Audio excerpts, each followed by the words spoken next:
था और सुनहरी किरणें जंगल के घने पेड़ों के बीच से छनकर आ रही थीं।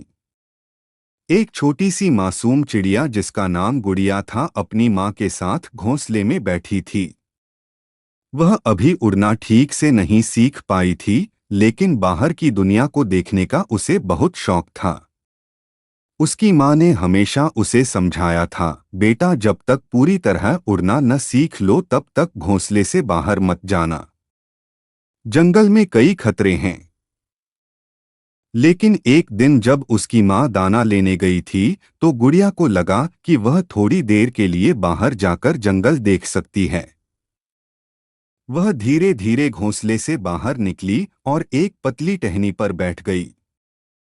चारों तरफ रंग बिरंगे फूल झरने की आवाज और मीठी धूप थी।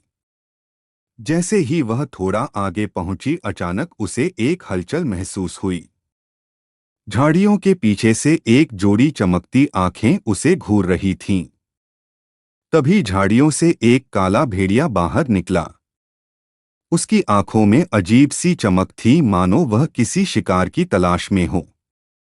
गुड़िया डर से कांपने लगी। उसने उड़ने की कोशिश की, लेकिन पंख अभी उतने मजबूत नहीं थे। तभी पेड़ों के ऊपर से एक जोर की आवाज आई, फड़फड़ फड़फड़। गुड़िया ने ऊपर देखा, एक विशालकाय गरुड़ उसकी ओर झपट रहा था। गरुड़ भेड़िए की ओर झपटा और उसे अपने मजबूत पंजों में जकड़ लिया। गुड़िया हांफते हुए वहीं बैठी थी।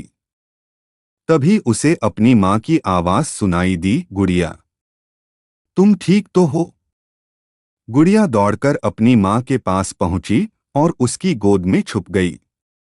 रात को जब वह अपनी माँ के साथ घोंसले में सो रही थी तो उसे एहसास हुआ कि उसकी मासूमियत को बचाने के लिए जंगल में भी कुछ अदृश्य रक्षक हैं।